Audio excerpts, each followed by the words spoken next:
আদমের প্রথম স্ত্রী লিলিতের গল্প, এটা হচ্ছে দ্বিতীয় পর্ব। প্রথম পর্বটা কোনো কারণে আপনার অফ হয়ে গেছে, বন্ধ হয়ে গেছে, এই জন্য দ্বিতীয় পর্বটা আবার আলোচনা করতে হচ্ছে, নইলে একসাথে আমি আলোচনা করতাম।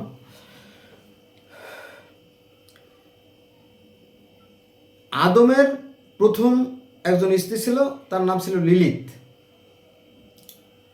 তো যেহেতু আদমও মাটির তৈরি, লিলিতও মাটির তৈরি, কিন্তু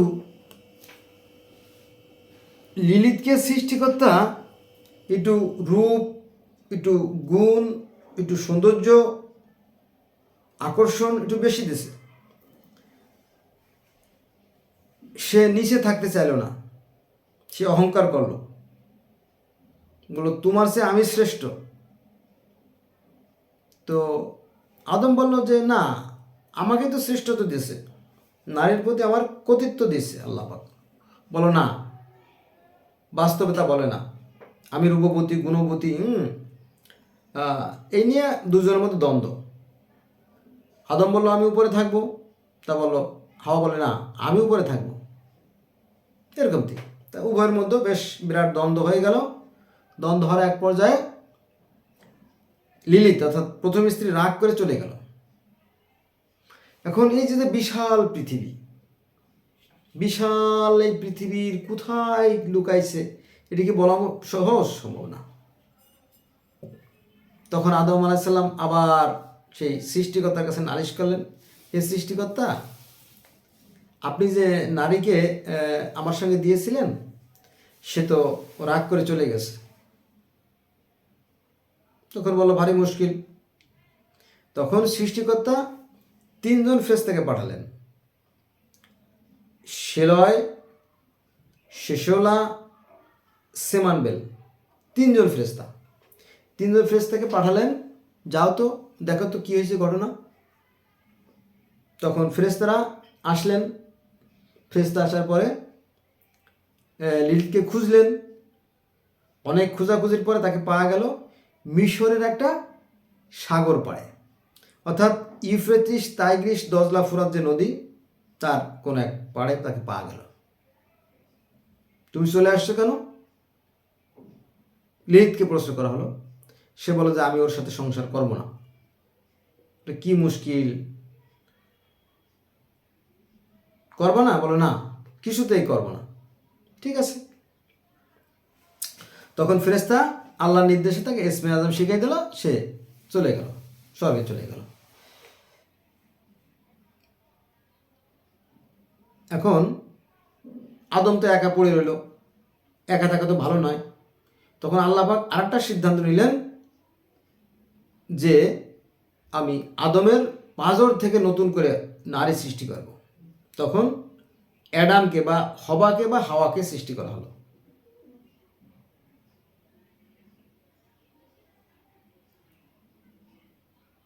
হাওয়াকে সৃষ্টি করার পরে অ্যাডাম আর হবা দুজনে বেশ শান্তিতে বসবাস করা শুরু করলো। তাদের অসংখ্য সন্তানাদি জন্ম হলো। শান্তি দেখে আবার লিলিতের মাথা গরম হয়ে গেল। কি, আমি যেখানে শান্তি করব সেখানে আবার হবাকে ঢুকাইছে, রাখো, সংসারে আগুন জ্বালাই দেব। তখন এই লিলি কি করলো, আদম এবং হাওয়ার যে সন্তান হতো তাদেরকে মারা শুরু করলো। তখন তাদের সুখ শান্তি নষ্ট হয়ে গেল। তখন আবার নালিশ করা হলো আল্লাহর কাছে, ইলার কাছে, ইলাহের কাছে, যে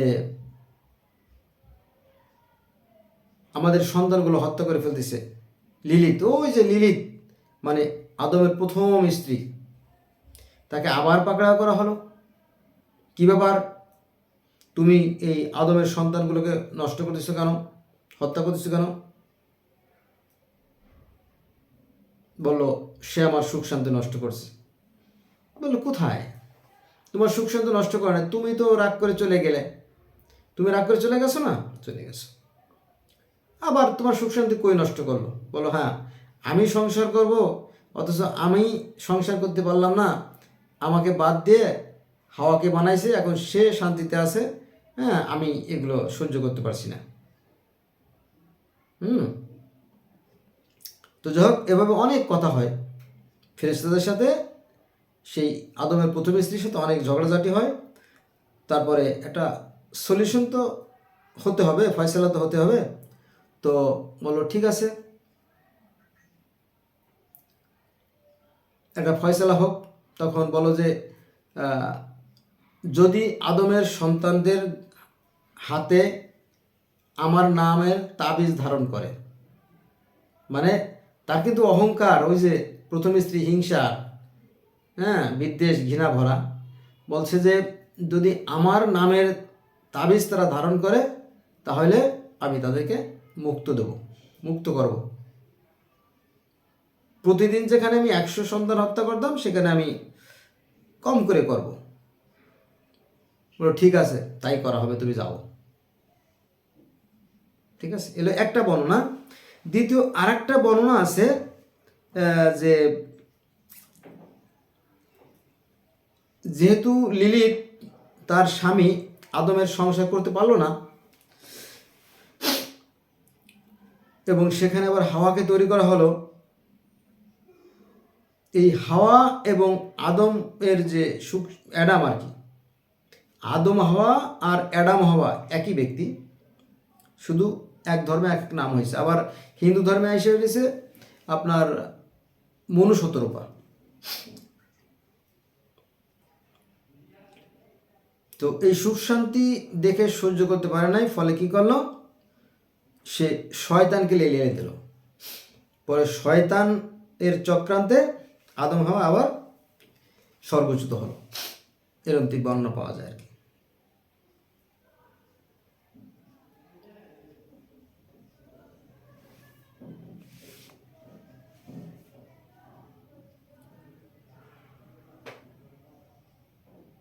আমরা যদি এই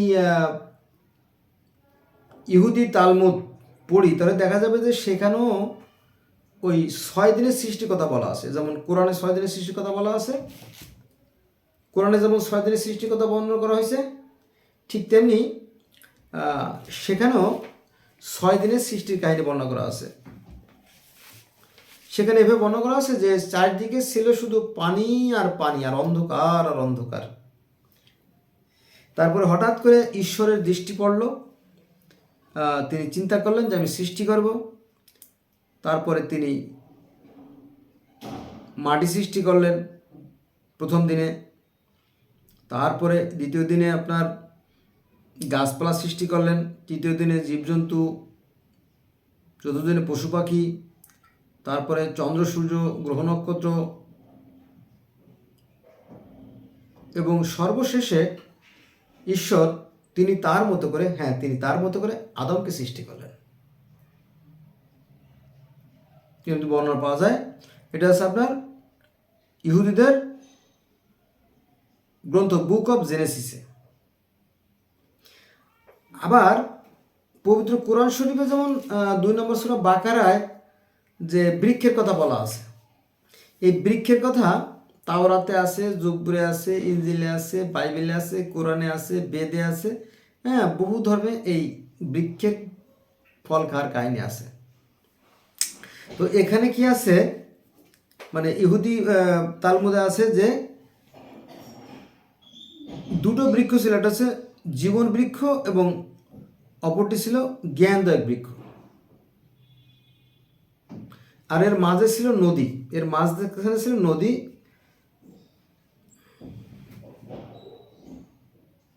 চারটি শাখা নদী।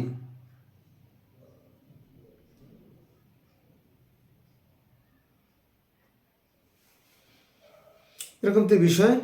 তো এই যে যে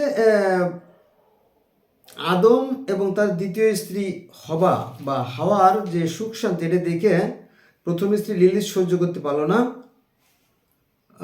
ফলে সে কি করলো, সে শয়তানের সাথে যোগাযোগ করে এই আদম এবং হাওয়াকে জান্নাত থেকে তাড়ানোর ব্যবস্থা করে। আবার অন্য একটা বর্ণনা থেকে পাওয়া যায় যে সাপের মাধ্যমে জান্নাত থেকে প্রথম স্ত্রী লিলিত এই হাওয়াকে বিদায় করার জন্য ব্যবস্থা নেয়, এরকম বর্ণনা পাওয়া যায়। আবার আমরা যদি সনাতন ধর্ম দেখি তাহলে সেখানেও দেখা যায় যে বিষ্ণু ওই কর্দম মানে কি কাদা দিয়ে প্রথম মানব মানবী যে মনু এবং শতরূপাকে তৈরি করে এবং তাদেরকে খুব একটা সুরম্য অট্টালিকা অথবা স্বর্গীয় উদ্যান সেখানে তাদের থাকতে বলে। তারা খুবই আনন্দে ছিল। হঠাৎ করে ঈশ্বরের নির্দেশ অমান্য করে তারা রম্য ফল ভক্ষণ করে। এই যে ইহুদি তালমুদে বলা আছে সেটা ছিল আসলে জ্ঞানদায়ক বৃক্ষ। ইসলাম ধর্মে আছে সাজারা অর্থাৎ বৃক্ষ। গন্ধব শব্দটা কোরআন নাই। এই যে আমরা সবাই জানি যে গন্ধব ফল খাইছিল, আসলে গন্ধব শব্দটা কোরআনে কোথাও নাই। ঠিক আছে, সাধারণ মানুষ এগুলো জানে না, ওরা যা শোনে তাই বিশ্বাস করে এইভাবে আর কি। যাক, তো এই যে বৃক্ষের ফল খাওয়ার কাহিনী এটা বহু ধর্মে আছে। গ্রিক ধর্মে আছে যে একটা গোল্ডেন আপেল নিয়ে দ্বন্দ্ব হয়েছিল। তারপর পৃথিবীর প্রথম যে লিখিত গ্রন্থ গিলগামেশ সেখানেও সেই যে বৃক্ষ সেটা হচ্ছে জীবনলতা সেই কাহিনী আছে। আর কোরআনে আছে সাজারা, অর্থাৎ সাজারা আরবি শব্দ যার বাংলা অর্থ বৃক্ষ। কিন্তু সেই বৃক্ষটা কি বৃক্ষ এটা নিয়ে অনেক মতভেদ আছে, হাদিসে কোরআনে অনেক মতভেদ আছে, যদি আপনারা দেখতেন এলে বিষয়।